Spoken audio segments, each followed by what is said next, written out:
Good evening, everyone. My name is Ethan Jewett. I'm the Executive Director of DMAX Foundation, and I'm joined tonight by my colleague, Elise McCart, who is our Program Coordinator at DMAX Foundation. We are both so excited to have you with us this evening to talk about burnout and workplace resilience.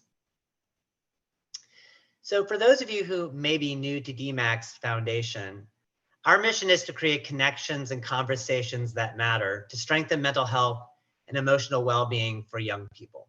We accomplish this mission both through our student-led mental health DMAX clubs and college campuses, as well as through foundation-level events such as this one. So you may ask why an impact organization that focuses on the mental health of college students is offering this event on burnout and resilience in the workplace. Well, we believe that teaching young adults vital conversational, relational life, and leadership skills during college will equip them to have deep, meaningful conversations throughout their lives, in their families, in their communities, and of course, in their workplaces.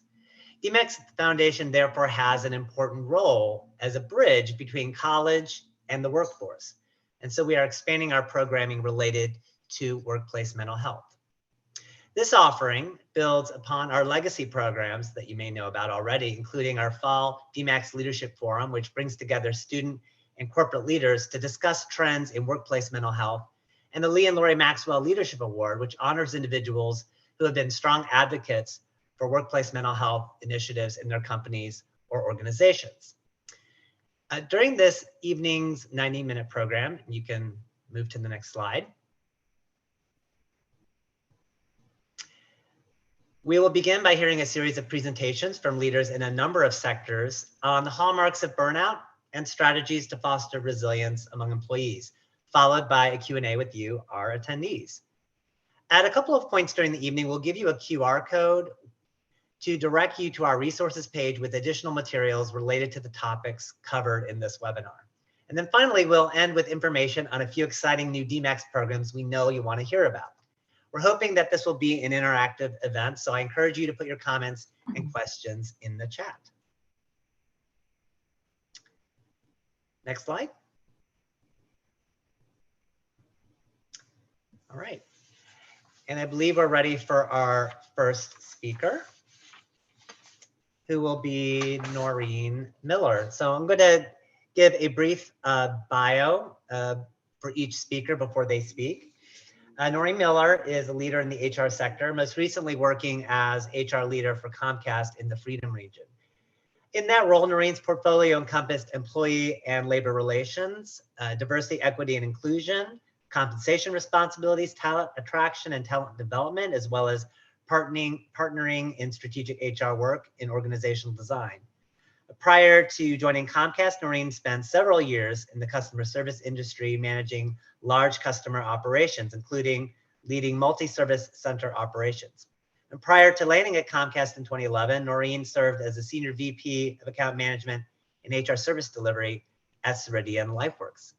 So with that, I'll turn the stage over to Norene. Thank you so much, Ethan. It's such a pleasure to be here, and I am so excited to talk about this topic. It is something that is near and dear to all HR people, to companies, and especially to those that care about their employees. So looking forward to having a great dialogue about this. And I encourage folks to not be afraid to ask any question. All questions are smart and relevant. So let's just talk about where folks are in their transition, right? So once you get out of college, which has been your experience for 2, 3, 4 years, then you transition into the workplace. And it's very exciting. It's a new chapter in your life. It's very positive to start your career. But with change, there is always some areas of challenge. And the changes are in expectations. Expectations are likely higher for someone coming into the workplace. Certainly the increase in hours is there. It's not 5, 6 hours of classes, then some time off. It certainly isn't the amount of time off in the summer or time off for breaks that people are used to. So it is a bit of a step up as it relates to expectations and increased workload.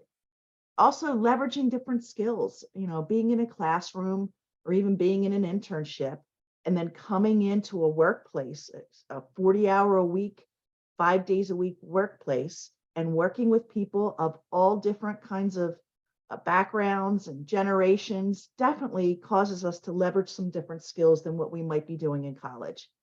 It's a different social environment and it has different protocols and different rules that may be new to us and that we might trip over when we're navigating that change. And that's all okay. That's all expected.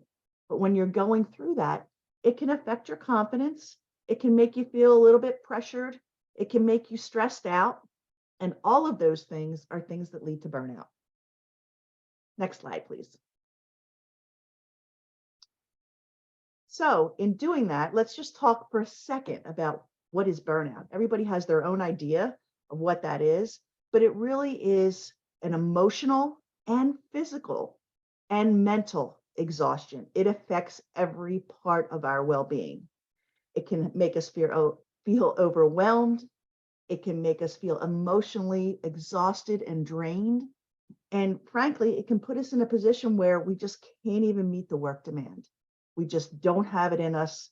It's just too much. And that's really what burnout is in its highest level. Next slide, please. So what causes burnout? Lots of things. One of the most common things is feeling like we have no control over anything that's happening. This is all just chaotic and crazy, and I don't know how to control it. I don't have any influence over it, and I don't even understand what I'm supposed to be doing, or I'm trying to figure out what it looks like to be successful, or how do I thrive in this new kind of environment? It's all new to me. There can also be some challenging workplace dynamics. Just the change can be challenging itself.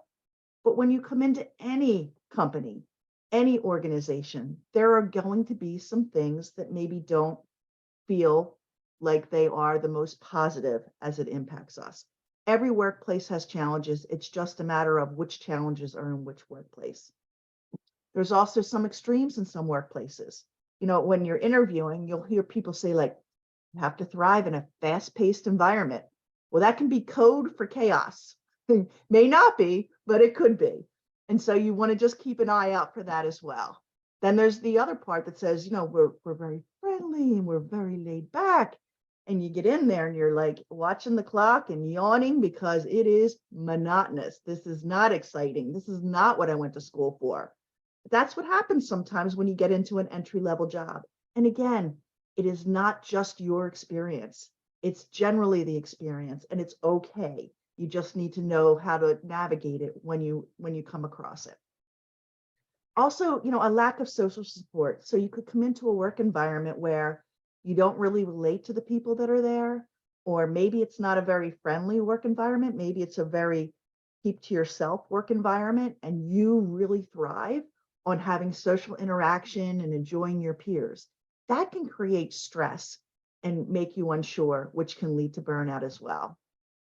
And finally, one of the other factors that's very, very common is a lack of work-life balance. So what does that mean? That means that, you're working so hard that either by the time you get out of work, you're too exhausted to do anything social or to re-energize yourself or to meet people, that all you feel like you're doing is working, working, working. And, while that feels like it might be the right thing to do, and aren't I a great employee? Over time, that can lead to burnout, and then you won't be your best employee. So again, balance is really key. Next slide, please. So burnout impacts not just your work. You bring it home, you bring it to your friends, you bring it to your relationships. So it's really important to pay attention to it. You can't just leave it at work. It also affects health. I can't tell you how many times I have seen employees that I work with that have been working these projects and working very, very hard, and all of a sudden they're sick. They have the flu, or they're getting colds all the time. If you're not taking care of yourself holistically, it will come out somewhere. I also said this earlier, that it can affect your confidence, because if you're feeling burned out and you're feeling like, You can't really be successful here. It must be me. Something must be wrong with me. And that's not always the case either, but that's how it feels. And we all want to come to work and be successful and have people recognize us. Nobody really gets up and goes to work or goes to class and says, how can I screw up today? So not having that sense of purpose makes you think like, you know what? It's just all a waste of energy anyway. I don't know what I'm doing. I don't know why I'm doing this. And frankly, nothing I do is appreciated anyway. I try really hard and nothing seems to make a difference. And that's what burnout does to your lenses. That's how you see things. And so again, these are things just to look out for because we can address this, but we have to identify it first. So let's look at the early signs of burnout that I want you to look out for on the next slide. If you have the feeling like every day, oh my gosh, I got to get up. Every night you have that Sunday night feeling in your stomach for every day, that's an early sign of burnout. And that means you need to pay attention. I talked about this earlier, if you don't have that sense of fulfillment, we go to work because we want to make money. Let's be clear. We want to make a living. We want to be able to provide for ourselves and for others. But that's not all we go for. For a lot of us, work becomes part of our identity. It also is how we build up confidence and we know that we're contributing and we know that we matter. So if you're starting to feel like, who cares about this job? It doesn't matter. Pay attention. Being constantly tired is a sign of a lot of things, but it's also a sign of burnout. You're exhausted, you're mentally exhausted, you're physically exhausted because you're not getting any energy back from going to work. You feel like you're just giving out with nothing coming back to you. And that's when you start to feel like nothing matters.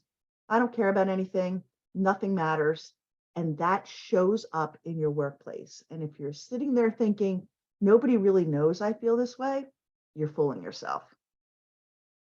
On the next slide, let's talk about how that shows up at work and how other people see it. Number one, you can't possibly be as productive when you're burned out as when you're fully engaged. And burnout affects your productivity. It affects your level of engagement. What is engagement? As an HR person, we throw that phrase around a whole lot. And really engagement is getting a sense of importance, knowing that what you do matters, feeling good and a connection to the work that you're doing and understanding the purpose. And without those things, you can't possibly be a positive employee. You're going to feel negative about your job. You're going to think this company stinks. I don't like my coworkers. Like there's nothing positive that you can see once that takes over. And that's how you see things through your perspective. All of that then, as I said, is obvious to people over time. You might think that nobody will ever notice, but they do, and it will damage your brand. And your brand is really important in your career. You want to establish a strong brand of somebody that's positive and a promoter and somebody that can be counted on. And being burned out and just sticking it out and expecting something to change, even though you're not doing anything different, is going to damage your brand. And at some point, if there's some decisions that need to be made about staffing, it could impact your job security. Those are things that employers look at. So just remember, burnout is sneaky. It's gradual. It doesn't happen overnight. It kind of creeps up on you and you may not notice it at first. That's why it's really important to take time. It doesn't take a lot of time. It could be at the end of each day on your drive home, or if you're working from home, it could be when you're shutting down, or it could be once a week. Just take an assessment. How did it go this week? How am I feeling about this? So that you can make sure that you make any adjustments that need to be made. So on the next slide, we'll talk about, so what do you do about it? Okay, great. So I've recognized that there's some challenges here. I'm sensing that I'm starting to feel burned out. What do I do? So one thing that you can do, and these are basics for a lot of things for our mental well-being, is really using activity, using exercise, using sports to reduce stress. Take a walk. Leverage some relaxation techniques. Mindfulness has become really popular for a reason. It's really effective for helping you to let go of things and to recharge. You can do yoga that combines, the relaxation as well as the exercise. My mother-in-law loves Tai Chi. She does that once a week, helps her. It's whatever fits for you. Getting enough sleep and eating well is probably the most important of these. And it not only affects burnout and your mental and emotional well-being, it affects your physical well-being. It affects everything you do. So that's a number one for me, making sure that I'm taking stock, that I don't get into my junk food binging because I need some comfort food because I had a tough week. That's when I don't need my comfort food. Maintaining a social life and setting boundaries, appropriate boundaries, but setting boundaries. So making sure that you do have time to go out. And even if it's just for an hour, just a change of scenery, just to give something back to yourself, making sure that you take the time to do that and spend time with the people that fill you up. Setting boundaries at work. Sometimes in some work environments, they'll take as much as you'll give, and you'll just keep going and going and going. You absolutely want to make sure that you're giving your fair share. And at some points, maybe doing a little above and beyond, but set some boundaries. That can't be every day, all the time. And then really, really important is ask for help. We all need help with lots of things. And by the way, you are not alone. You might feel like you're the only one that's experiencing these things, but it's very common. So find a trusted person, find a friendly. Could be a new relationship at work. You want to be careful about that. Make sure that they are, somebody you can trust. Talk to someone outside. When I bring people into an organization, I always look for a mentor or a buddy for them. And so finding somebody either inside or outside of the organization that you can trust, that you can use as a sounding board, that can give you some good advice and can tell you to knock it off when you need it, that can be really honest with you, is really important. So those are great ways to combat burnout. And I wouldn't advise this as your first option, but at some point you might consider a job change. Jobs are, like relationships. It has to be a fit. The culture has to be a fit. It doesn't make the culture bad. It doesn't make the employee bad. If it's just not a fit, it's just not a fit. But again, I would do that after trying all of those other things, because in every job and every culture, there are things that you're not going to like. So just remember, burnout, it can feel like it's overwhelming, like there's nothing you can do about it. You feel powerless. It's insurmountable, but it's not. It's just a reminder. It's just a prompt to say, whoa, let me stop. What's going on here? Let me pay attention to what's happening and why this is happening. Let's assess what's driving this. Let's try and make some adjustments. And again, I can't emphasize this enough. Ask for help. It could be a friend. It could be a parent. It could be somebody from school. Just ask for help. And that way it won't be so isolating. So I talked about your brand, and I want to end on a positive note. Think about what you want your brand to be when you start a job. It's a fresh start. It's a first impression, and it drives a lot. First impressions can be changed either way, but it's really important to start with that strong foundation. So employers and people want to be around people that are engaged, that are fun and high energy. And at work, you're hired not just to be a pair of hands, hopefully, you're hired to bring your whole self to work. So have a point of view, offer an opinion, but be solution focused. Don't come with a problem and just a problem, be solution focused. And be a promoter.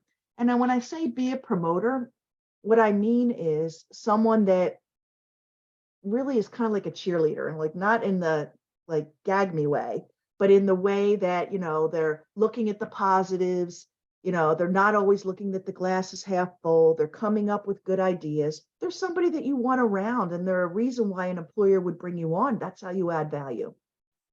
And the other thing is be reliable. I have this conversation with my 18-year-old all the time. He is late for everything he does. Like 10 minutes late to him is like a high five. God, look how great I did. And that he got fired from his first job for being late. And so make sure that you're reliable. Make sure that you're on time. It's those little things. If you have a deadline, meet it. And if you can't meet it, then make sure that you're letting somebody know ahead of time. Don't make them track you down for it. And then, execute with excellence. When you deliver something, make sure it's your best work. Make sure it's something that you can be proud of, and make sure that you're just not slipping it in to get it done. And that will make you be very successful at work, which in turn will give you a lot of accolades, which will feed your confidence, which will help you feel engaged. It really is very cyclical and interdependent. Your brand is a critical tool for a successful career, and don't let burnout get in the way. And then, as Ethan talked about, there's also some resources that you guys might want to look at and read on your own. They're pretty good. They're pretty straightforward. And I think they'll be good reminders for you to even pick up now and again, and especially before you start your job, to make sure you start out right. Great. Thank you so much, Norene. That was a great sort of beginning to the webinar, and kind of setting out and diagnosing the problem. That's there's so many issues in play, and I have so many follow-up questions to ask you when it comes to the Q&A. But for now, we'll turn to our second speaker, who is Lauren Miltenberger, who is the assistant teaching professor and the nonprofit coordinator in the Department of Public Administration at Villanova University. Lauren's teaching and research focuses on cultivating strong social impact leaders with the skills to engage teams in meaningful work and drive change in their organizations and communities.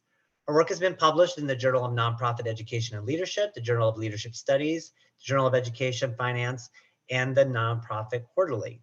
Prior to joining the faculty at Villanova, Lauren worked in the private and nonprofit sectors. So, Lauren?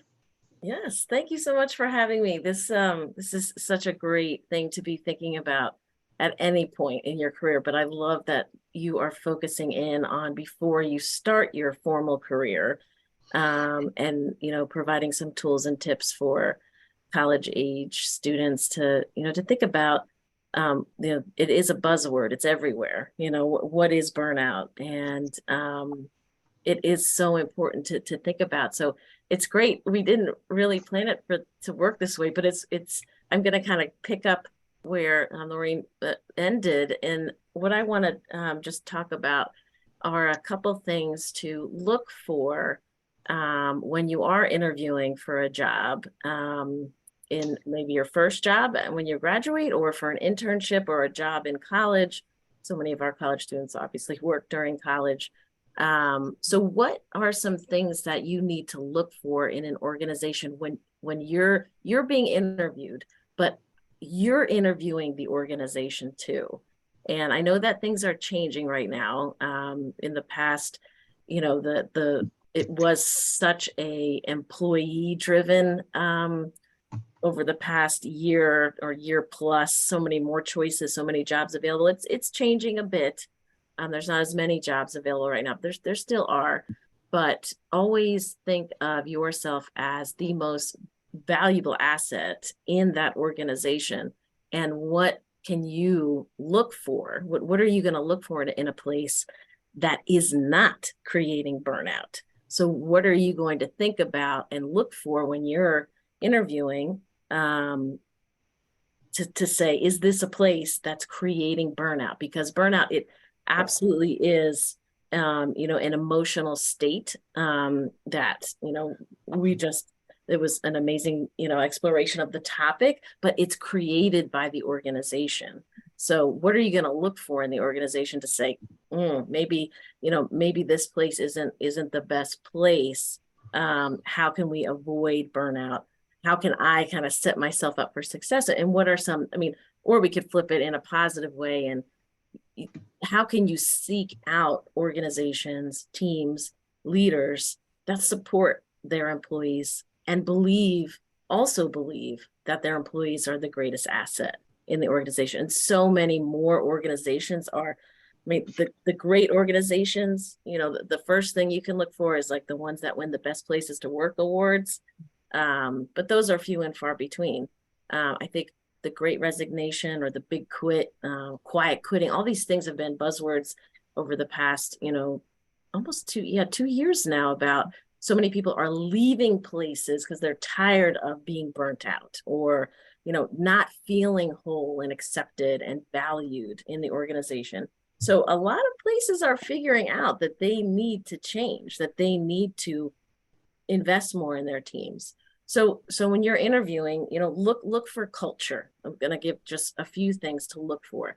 So, and culture is values expressed. I think that's, for me, one of the most basic ways that culture shows up, what you believe in, that the values of your organization shows up in your culture.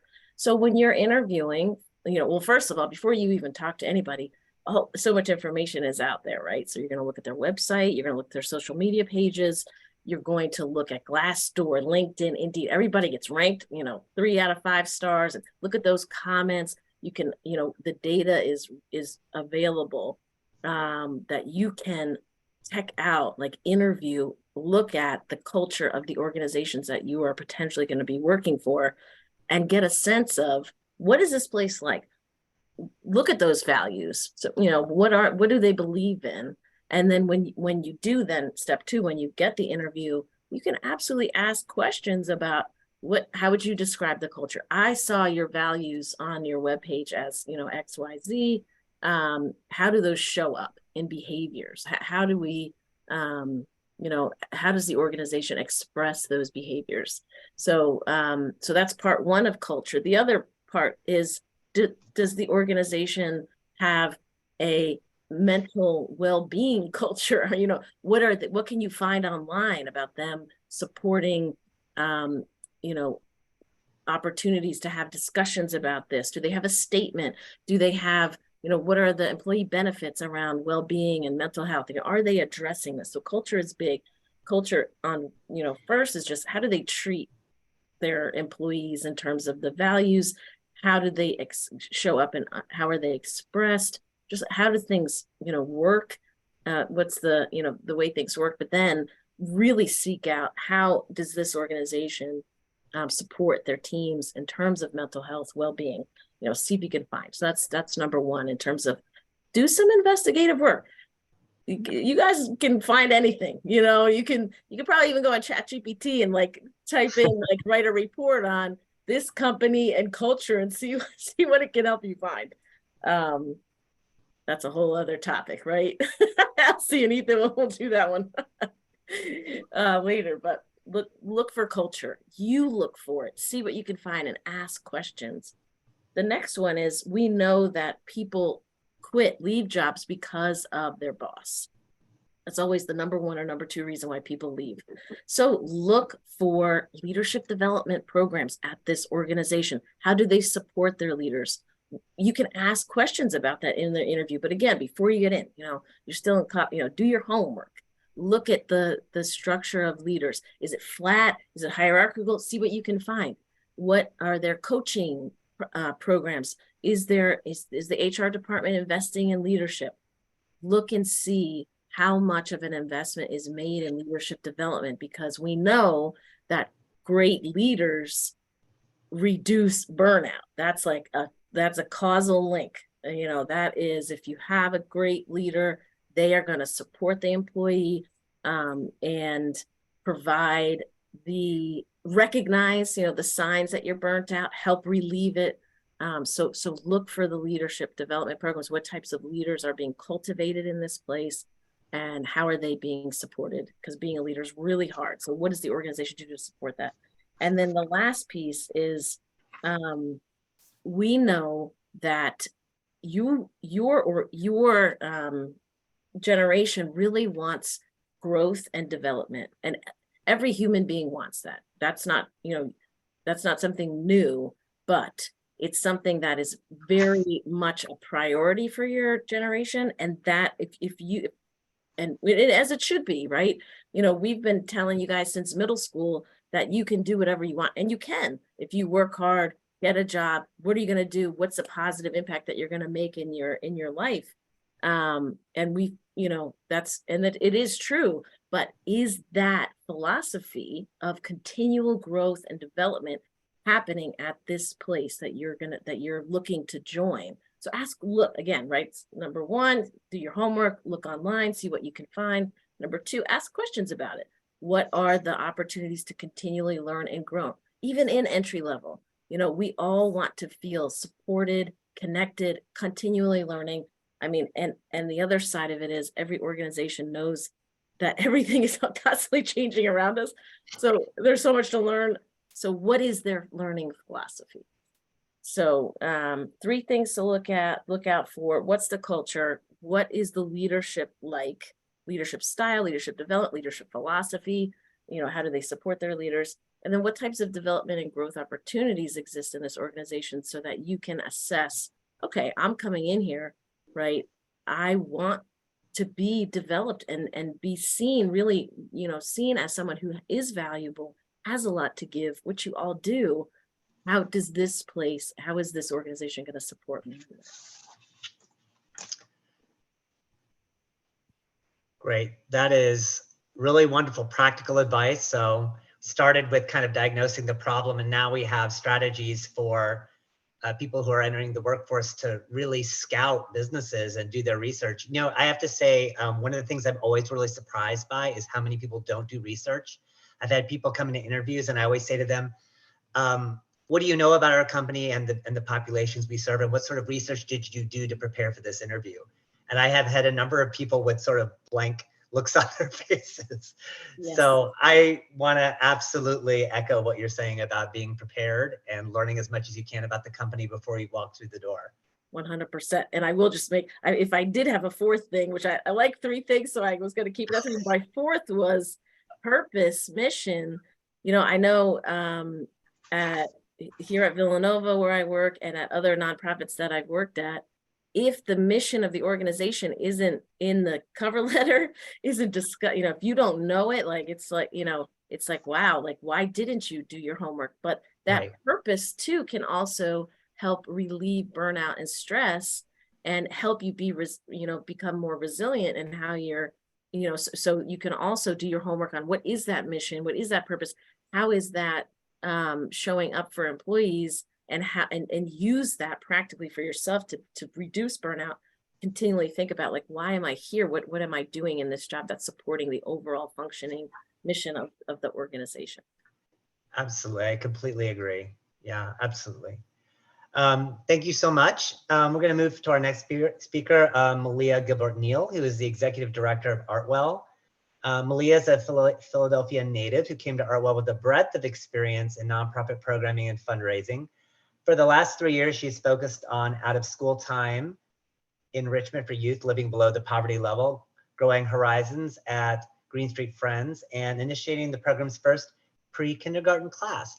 And there was a bunch of other stuff that I read about you, which was all very interesting and impressive. But what I really liked was the what you do in your spare time. You enjoy reading, lifting weights. So do I. I've lifted weights for 34 years, so love that. And baking, affection for poetry. And your earliest literary memories, you say, were crafting poems and writing children's books. Her favorite poet is Maya Angelou, and Malia also loves to sing and has written and recorded songs intended to help Black and Brown children develop positive racial identity and confidence. And I love that so much because we have kind of 5 values at DMAX Foundation, and they are vulnerability, authenticity, truth-telling, solidarity, and resilience. And we absolutely believe that people need to bring their full selves to connecting conversations. So I think this is a really great fit. So I'll turn it over to you now. Thank you, Ethan. I love just this continuation of themes, because I'm going to talk about what Lauren mentioned related to culture, but I'm going to talk about it in real time, what it looks like in the nonprofit sector to feel culture that supports mental health and supports folks where they are in their overall wellness. So as Ethan mentioned, I'm the executive director of ArtWell, and we are an organization that focuses on helping youth to use art as a tool for healing and for social justice. Really, really timely now in Philadelphia. So we serve young people in schools in Philadelphia. And it's timely because students as early as elementary school and middle school, on the heels of the pandemic, are experiencing burnout. And we haven't yet, as a society, grappled with the long-term impact of COVID on mental health for young people. We're seeing extremely high rates of anxiety. We're seeing extremely high rates of depression. And so if you've been in middle school and you just spent 3 years online and are now kind of matriculating through high school and then to college and then beyond, and no one addresses it, it becomes really problematic. The nonprofit sector, it has gone through a really interesting 3 years. There was a big New York Times article that talked about the Great Resignation, where nonprofit leaders, executive directors in particular, like myself, were resigning from roles because of burnout.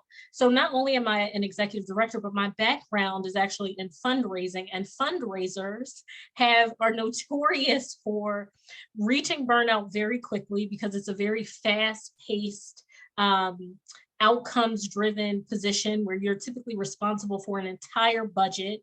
And I can speak, to it myself, that in that pace, it can be very difficult to maintain. People start to experience what Norene mentioned related to, why does all this matter? You start to have these existential crises. And so I think that we're now at a point where, 4 years, 3 years, 4 years out from the pandemic, we can kind of start to reflect back on how we make changes in the workplace and in our workplace culture to support people. And, it starts within your internal team and then mushrooms out, because it becomes, how do you deal with your team as a leader? And then that becomes, how do you also support mental health and wellness for your constituencies, for parents, even of the youth that you serve. I also really just have a fondness for this topic in particular, and for youth who are going through a college experience. I was a hall director for 2 years and really experienced firsthand what happens when young people need coping strategies and can't find them adequately. They turn to alcohol. They turn to a number of really unsustainable habits. And so we, as nonprofit leaders and as folks in the workplace, really have an opportunity to tackle that, head on. It's really important also to acknowledge in the nonprofit sector how many people carry vicarious trauma, which is this idea that, as much as you want to serve the world and be a beacon of good and do all the good work, it starts to become, there's a really good book called Trauma Stewardship, which I really recommend to folks, that really speaks directly to this idea of taking on other folks' trauma.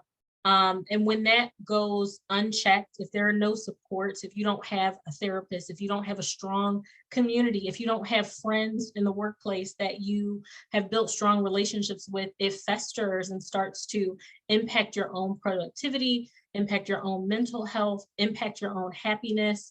And so that's something that I think nonprofit leaders in the nonprofit sector is really starting to address and understand. Esther Perel, who is a relationship expert, talks a lot about young people in the workplace not having, I think both Lauren and Norene mentioned this, not having mentors in the workplace. And that is something that can be, really difficult to discern who's here to help, who's here that I can really connect to in an authentic way. And leadership in an organization, I'm sorry.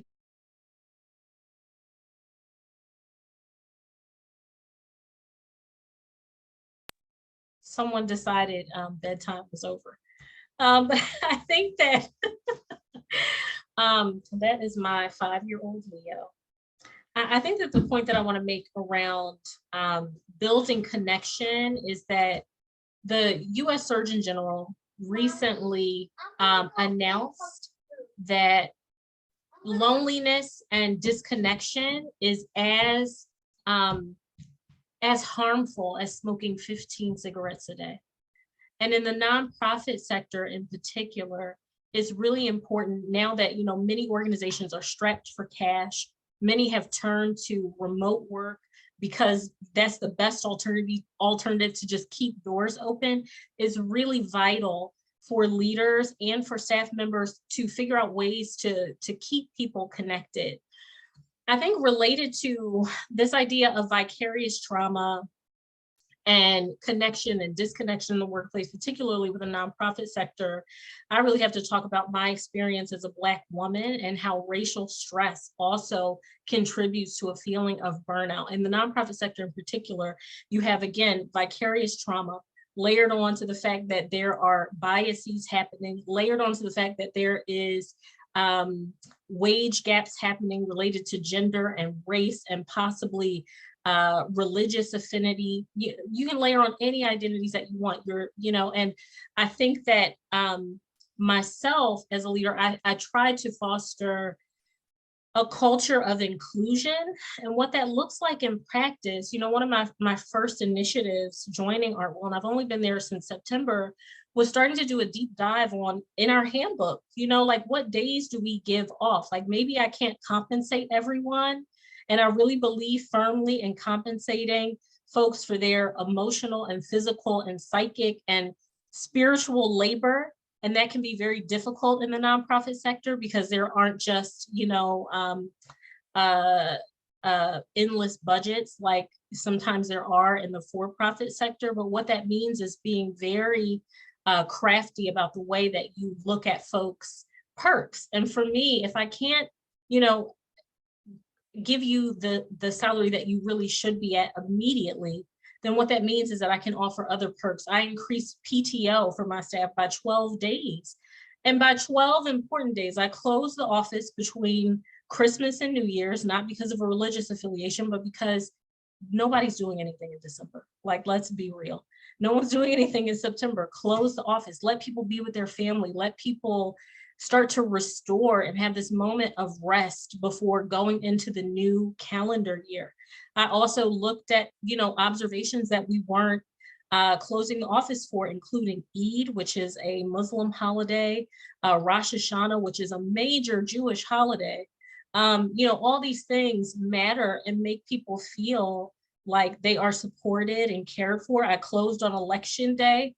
Philadelphia is experiencing what feels like a very tense and contentious election season right now. And so just closing on that day meant that people with kids could go and pick their kids up and be with their kids, or they could, spend time evaluating the candidates. And this all goes back to our core values of community and social justice and healing and just being stewards of the community that we live in. So that in practice really, was really meaningful for me. And I think just acknowledging, how much folks have been through over the last 3 years, openly and verbally, and creating conversations for the ways that folks have been impacted is really important. We had a check presentation last week, and it was a significant amount of money that was donated to the organization. And we were just chatting with our donors, and we were just reliving everything that we've been through in the last 3 years. And it feels unbelievable. We started talking about, remember when you couldn't get toilet paper? And remember when you had to rush out in the middle of the night to go? And remember when your aunt started selling masks? And remember when they said, wear the mask? And they said, don't wear the mask. And remember when you went into the grocery store and there were things on the, it's like we have all, as a society, been through so much that we really have to be able to handle each other with a particular sense of sensitivity and humanity and love and compassion. And I think that if there is a time, in the human timeline where we all kind of deserve to take a break, it's now. I think that for leaders and even for folks within a team, it's really important to create a culture of accountability. And what that means for me is saying that, I'm going to take this time out of my calendar to rest. I tell my team all the time, use your PTO. I send funny TikToks, singing about people, using their PTO and using their time to go on vacation or do nothing at all. Because it's really important to establish that culture of accountability where we're all telling each other and supporting each other to rest and to use those times in ways that are essentially increasing our longevity, allowing us to take a breather, to be with our loved ones, to go walk, do whatever recreationally feels restorative. All those things are really important. I mentioned that I started to have a conversation about, wage equity, which is really important to me as well. And one of the things that I did in the first 6 months of being at ArtWell, this new organization, is completing a salary study so that I could really have a strong grip on what the market says people should be paid in Philadelphia and what people are being paid in my organization. And then I developed a plan. Action is really important. And this is not just restricted to leadership. I think that, as you start to look at organizations that are a good fit for you, you want to you want to ask questions about, like, how are people paid? What and making sure that people have equitable hiring practices, making sure folks are listing out compensation. And the way that's related to burnout is that it offers peace of mind and establishes this idea that we are all here to support each other's wellness, to make sure that we're all getting what we need, to have transparency and community. All those things are really important. Please stop. And, I think that, hold on, buddy. I'm sorry, everyone. No, I don't, buddy. I think that lastly, organizations benefit from having a solutions-based approach. And again, I'm talking a lot about my experience in leadership as an executive director, but it's really important to come into organizations with a sense of bravery and a willingness to kind of stand by what is right to help develop these solutions that ultimately impact everyone within the organization and beyond the organization. And if that's not deeply felt in the culture, it's probably not a place that you want to be, and not a place that really is people-centered, and a place that's going to help you to harness your talent, help to develop you. ArtWell has a line in the budget for professional development that's almost $1,000 per year. That is meager.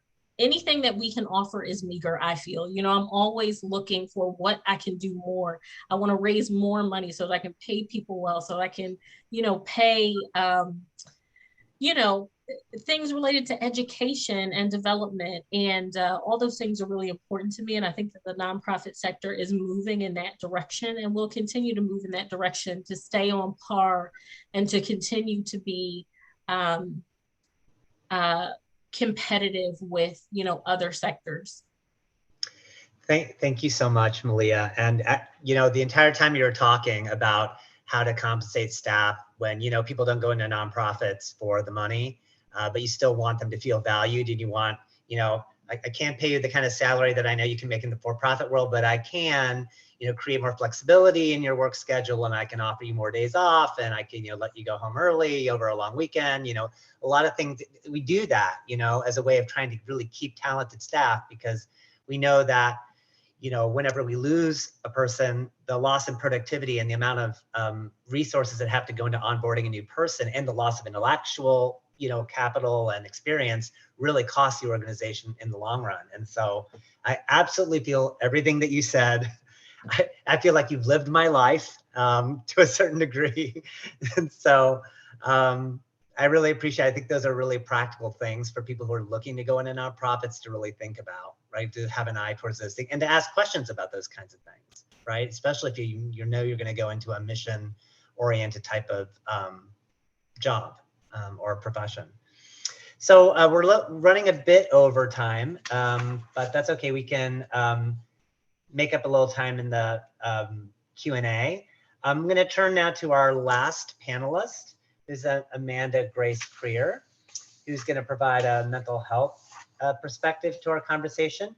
AmandaGrace, like you, Malia, provided quite a bit in the way of kind of what kind of her larger life. She's a dog mom, a fried pickle enthusiast, and an Irish dance teacher. I've never done Irish dance, but when I was younger, I did Scottish country dancing, which is like English country dancing with more hopping. So I have a lot of love of that.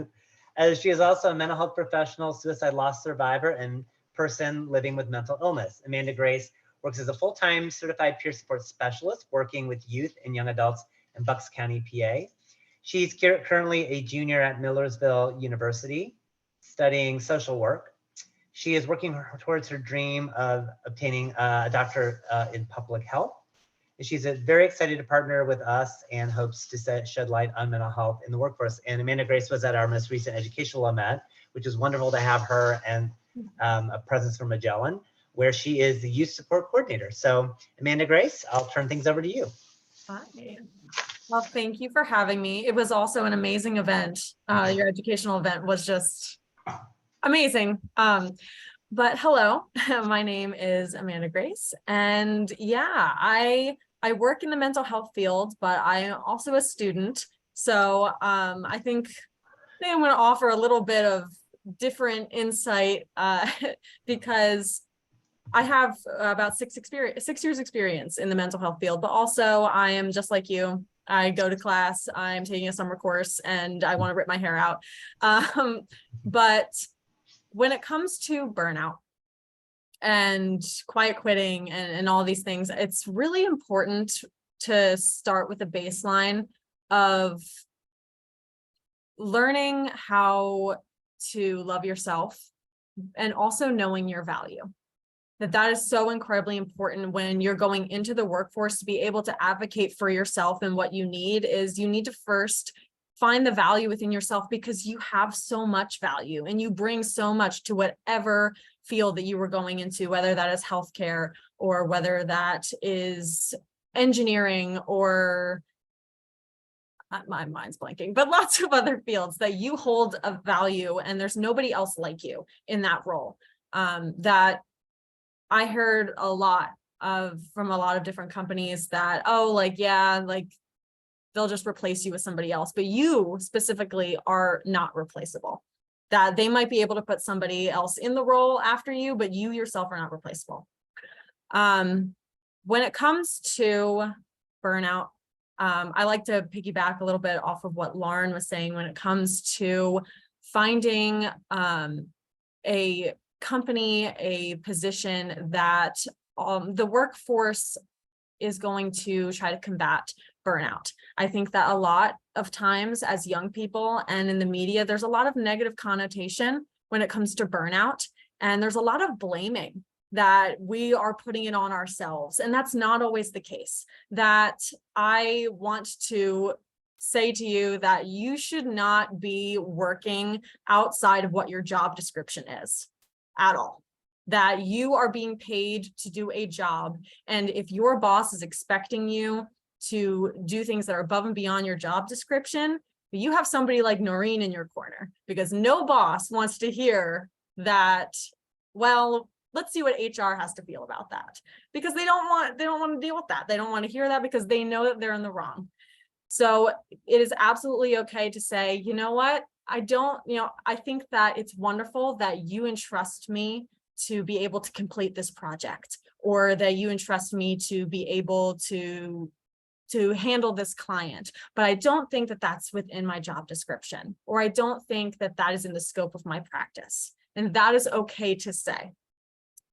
My mind is just all over the place because this is just, I love this topic so incredibly much. What was I saying? When it comes to burnout, do not push yourself to the point of burnout, but also that it is okay to leave roles that do not value you and that do not have a very supportive work culture.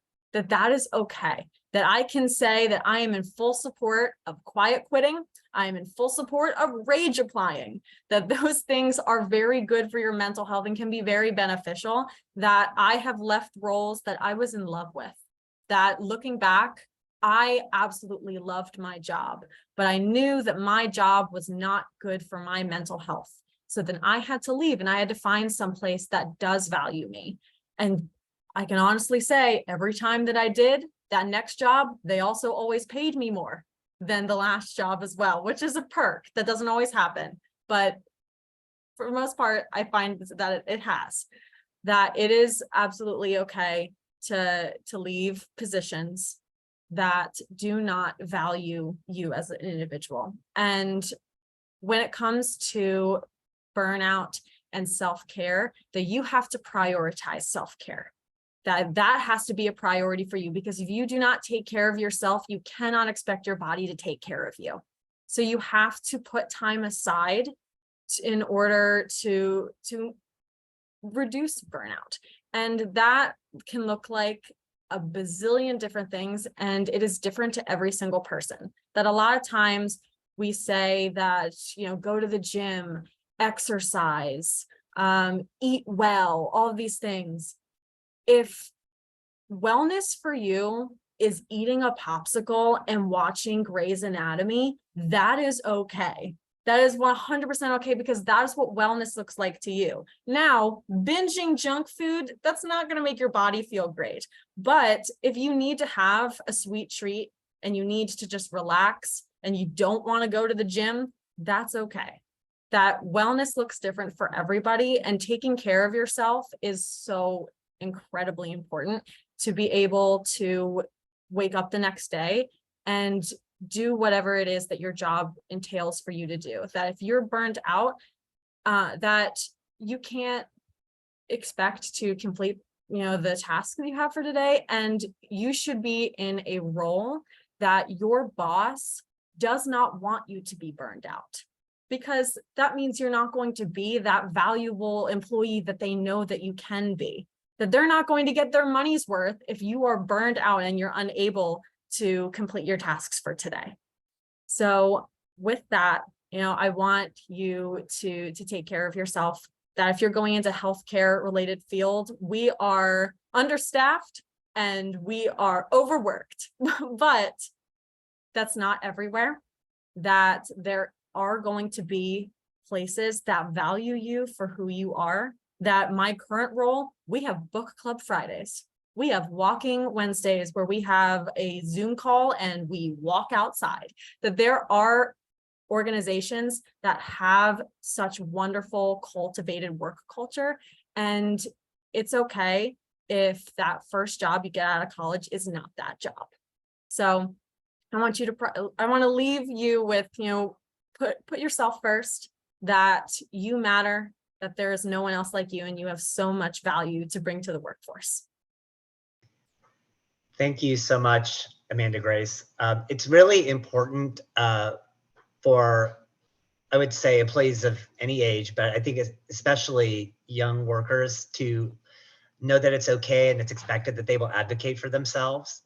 I actually have had employees come to me and say, I've offered them a promotion and they've said, am I allowed to ask for more vacation days? And I was like, absolutely. Yes, you should have. I remember I had one person do that, and I said, I couldn't have been more proud of you for modeling what it looks like to be an advocate for yourself, right? You should ask those kinds of questions, absolutely.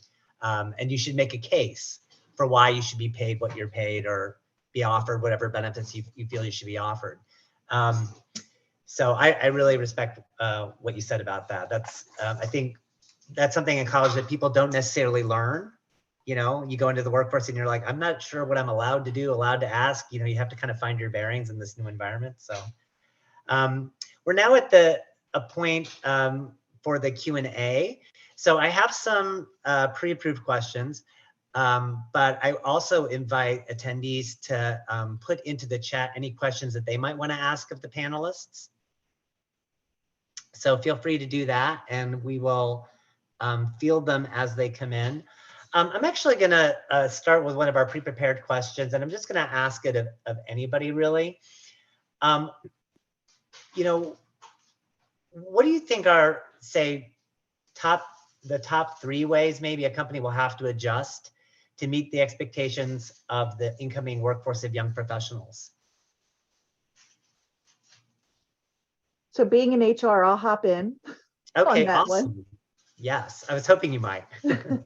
So I think one big way, and we've talked about this, is compensation. Compensation the old way is not fitting the needs, the desires of the business or of employees. People value time off more than they did Yes. when the boomers were working. And so understanding that and respecting that too, don't call me on my vacation unless the house is on fire, or, even encouraging people not to be working on their vacation. That's not a badge of honor. Right. Those kinds of things. So I think compensation / time off and flexibility are big ones. And I think the third one would be benefits. Benefits, again, we need to go and look at what some of the younger people want as far as benefit coverage may not be as long-term focused as the benefits that we provide now. I know, in Comcast, where we have a lot of younger folks in our technology group, they get these really high deductibles because they don't want to pay a high premium. They don't want some of the coverages that we have. They really don't care about long-term disability, like things like that. And so just making sure that it's not one size fits all, here's our benefits package, I think is going to be critical in order to attract and maintain talent. That's actually a great point, Norene, because one of the things that I've noticed, I'm Gen X, and I noticed that, and I'm kind of between boomers and millennials and such. Mm-hmm. And one of the things that I've noticed are sort of generational differences, in terms of workplace culture and things. And there's the generational differences, right, between sort of the hustle culture of boomers and people who are just like, I'm just too tired. I just need some time off. I'm so burned out, right? I'm not productive. I'm not happy. And then there are also the differences that Malia pointed out about, being in the for-profit sector and the nonprofit sector. In nonprofit organizations, we have to get creative about how we're able to compensate people. But the good thing is, I think the opportunity is that a lot of younger workers want the kind of flexibility and extra days off and all that kind of stuff that it's easier for nonprofits to provide. Mm-hmm. So, so in some respects, it kind of works to nonprofits' advantage, I think. Do other people have other answers to that question, like top 3 ways that your organization or company could adjust to meet the expectations of young workers?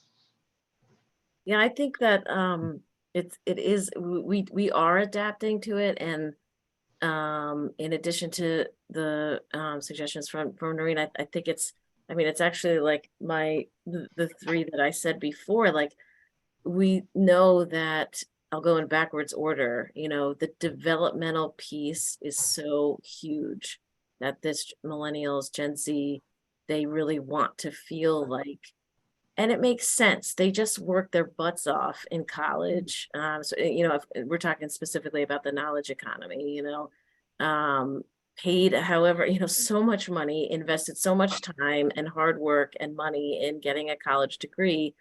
They want to feel like they are continually growing and developing. I think that's a characteristic of their generation. Good bosses, that they want to be in a good space, right? We've made these promises to these generations about work hard, and and then you get into a workplace and you're like, this is what I just, what's going on here? Like, I'm not feeling included. I'm not feeling like I'm getting, developed. I'm just doing this job. We've made these promises. And I think too, the point about the past 3 years is so important too. That can't be, Malia's points about, we went through this national crisis where, this I think connects to my third point of the purpose. Like, I saw so many people die. Like, it just changes your mentality about, what am I doing in my job? Where is that purpose? So, and the younger generations are so attracted to purpose-driven, whether it's private sector or public or nonprofit. Sure. Purpose. So those would be, some of the things I think that the really smart organizations are trying to figure out. So AmandaGrace, you were mentioning your book club and your Wednesday walks and stuff. When you were scouting a new employer, would those sorts of things be attractive to you? Like when you're starting out, like with those sorts of, if somebody mentioned that in an interview, would you be thinking that would give that company an edge? Absolutely. I think that the appeal of why I came to the company that I did from my past one was what, like Norene was saying, was the benefits and just the work culture that we get, I think, 3 breaks a day, that I am completely remote in my job. I work in pajamas next to my dog. That like, yeah, these like benefits are extremely important. Tuition reimbursement is extremely, I go to Millersville for free because my job is paying for it. That health insurance is so incredibly important. And you don't realize it until like you're like me, I'm turning 25 and then I'm realizing I'm a ticking time bomb on my parents' insurance. Right. But insurance is incredibly important. 401k match, not a lot of places offer it anymore, but that's important. And you don't even realize it when you're getting out of college, because that you just think that's something that's going to happen down the line. But 401k match is really important. And especially because a lot of places don't offer pensions anymore, that thing is like a thing in the past, but benefits and work culture is 100%. Yeah, thank you. One of the questions that came in through the chat was about coaching, because you talked about leadership investment in. This is Lauren. You were talking about people really care about their bosses. I mean, that can make or break a career. And so what does a good coach or a good coaching program look like? Oh, that's a good question.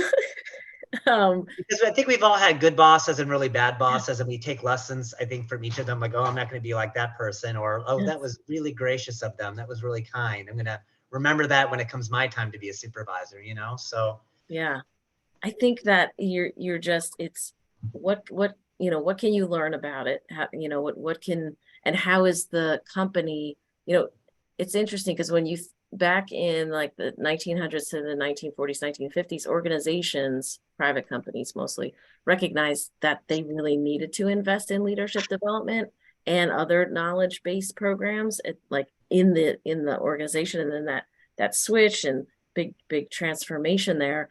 But the private sector, it's anywhere depending on your source. I mean, it's anywhere from a $70 billion to a $300 billion industry, leadership development industry. Wow. In the private sector. And to Malia's point, you can do all that stuff, or you could just have a good boss like Malia. Like you can, so I think, Malia, how did you, it's so coaching, having coaching opportunities, you can have a formal coaching program, like a mentor program, or you can just provide the space where you all can learn about how to do this in an organization, in a nonprofit. I want to even offer another alternative. I saw that question in the chat, and any job process is a gamble. You don't know until you're in the relationship whether or not it's a fit, whether or not you're going to have a boss that grooms you and knows how to connect with you and nurture your strengths and identify weaknesses with you, which is a talent. It's a talent to coach someone and to be able to offer substantive feedback that's also tactful and lands in a way that you can really receive it. That is a gift. And there's no saying that you'll get a job that way. And I think that what you have to be prepared to do as an alternative is to come to the table with your own coaching and leadership development plan, and to say, if you hire me, I want to participate in Leadership Philadelphia. I want to participate in the Surge Institute, which is for Black and Latinx educators, for example. There are so many flavors of it. If you are someone who's in education at independent schools, NAIS has a number of opportunities. You come to the table and be ready to negotiate this into your compensation package. And I think that requires, again, boldness and bravery and your own willingness to advocate for yourself. But you know, particularly in the nonprofit sector, is so detrimental to experience turnover again and Oh, again. yes. Oh, That yes. once, you know, a really lean team decides that they want you and they like you, and by lean, I mean just a small, scrappy nonprofit team, which a lot of nonprofits are. Once they decide that they like you, they're, you know, going to go to bat for you a lot of the times because they've done the due diligence, they've had conversations with you, and they want to, you know, again, if the culture is right, they want to do right by you. And so come to the table with what would really make this work experience the best for you. Don't leave it to chance. You know, and you make a really good point about sort of asking for those opportunities to gain leadership development. The other thing that I find really important is, you know, as an employer, is to make sure that you give people internal opportunities for visibility, whether it's, you know, giving them the opportunity to make the report to the board on the thing that's under their purview, right? Instead of always being the executive director, you know, being the one who always is out in front, you know, and, or giving people the opportunity to, you know, to run certain things that the executive director has run in the past or whatever, you know, giving people an opportunity in sort of a safe environment to try that out before they go external, right? Because sometimes, you know, the mentoring happens from within, not just from without. So I'm gonna move us along because we're nearing the end of our time. And I just wanna move to the next slide. I believe it is the next slide. We have some resources. Here are some that I think are really helpful. Some of them are positive and some are a little negative. Some unmistakable signs of bad company culture and red flags of a bad workplace, really valuable to have, as well as some more positive oriented one. And I think AmandaGrace is going to offer a few additional comments on mental health resources after college, which is our next slide. Thank you. So I'll turn it over to you, AmandaGrace. Sorry, I was on mute. That's okay. I put together a resource guide. Actually, it is on my Instagram page, which is No Shame in Brain Pain. It is a resource guide for crisis lines and warm lines that it says youth, but it is youth and young adult. They do accept both. And it's for national lines. And then there are some by county if you are in Pennsylvania. And the difference between crisis lines and warm lines is crisis. Like if you're in not a good place, then crisis line is for you. But a warm line is something that you can go to whenever. It doesn't have to be after college. If you need emotional support right now, you can call a warm line. I do. They are just peer specialists. They have their own lived experience and they're just trained to support you and listen and talk to you. So I do have that. I'll put my Instagram in the chat if you want to take a look at that resource guide. By the way, your Instagram is off the chain. Oh, I have to say, like, thank you. I was like, wow, look at that. Thank you. Any other comments, AmandaGrace, about the resources? I don't think so. Okay, next slide then. We do have a question in the chat I'd like to just attend to really quick. Yeah, please. So an attendee asks, I am a year into my first job out of college. This particular job will set me up really well for grad school, but the company culture is a disaster and it's impacting my mental health. Any suggestions? Oh. Yikes. I have follow-up questions. Yes, yes. Are they paying for grad school? Because that is different. That if they were going to pay for your grad school, that's something. But I would say, like, although that particular job might be a really good setup for grad school, that I guarantee that there are 4 more companies that are doing the exact same thing and probably have a better mental health culture. Yeah, they said they are not paying for grad school. They are not. Okay, then leave. Yeah, I absolutely agree. Also, I would also say that the first job out of college, people are staying in those shorter than they might have in the past. And so to stay in a job a year. I mean, I don't think there's the expectation anymore. You have to stay in your first job for 2 years. I mean, you can No. stay 6 months or a year. So yeah, I agree. Any other comments from the panelists about advice for our attendee? I would say nothing, if it's that bad, is worth your well-being. For sure. You know, depending upon your situation, you may need to be actively looking before you leave. You know, if that's something that you have, you know, that you have to do, and, you know, might be easier for you to get a job. But sucking it up, you know, staying there and thinking that you're going to get through it, I think is just not a realistic expectation. Thank you. Thank you. Thank you for that, Elsie. I didn't see that in the chat. Next slide, please.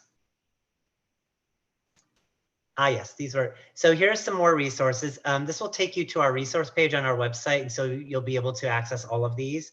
But you'll see that here's some, the text line, suicide crisis line, NAMI, and SAMHSA resources. And now we're at the last place, and I'm going to turn this over to Elsie. So I'm just going to go over real quick some new things that we have at DMAX Foundation, and also some great ways to connect with us. So something that we're really excited to be launching is our Workplace Readiness Fund. So DMAX Foundation actually has a very robust internship program. All of our departments take on an intern, and our interns work really hard on these huge value-added projects. They bring in their expertise, but also we do a lot of one-on-one mentorship and coaching and basic job readiness. And so we are a very small foundation, and it's helpful for us to have support in paying for those interns. Every intern that we have receives a stipend, which supports them, but it also allows us to select competitive and talented students to work with us. So we now have a way for people to donate directly to our internship program through our Workplace Readiness Fund. So I just wanted to announce the launch of that. If any of our attendees are donors, you are welcome to connect with Ethan to talk about that further. Something else that I am really excited to announce, we are launching DMAX membership program. So as of right now, prior to this, we have our DMAX clubs. We have clubs on 11 college campuses that range anywhere from 8 to 20 members. And so those students have been able to connect with us to do our foundation level events. We support them in their campus level events. And now there's an option for students who want to participate in DMAX, but don't have a club on their campus yet. Starting clubs on campus can take a little bit of time, so this is a great in-between.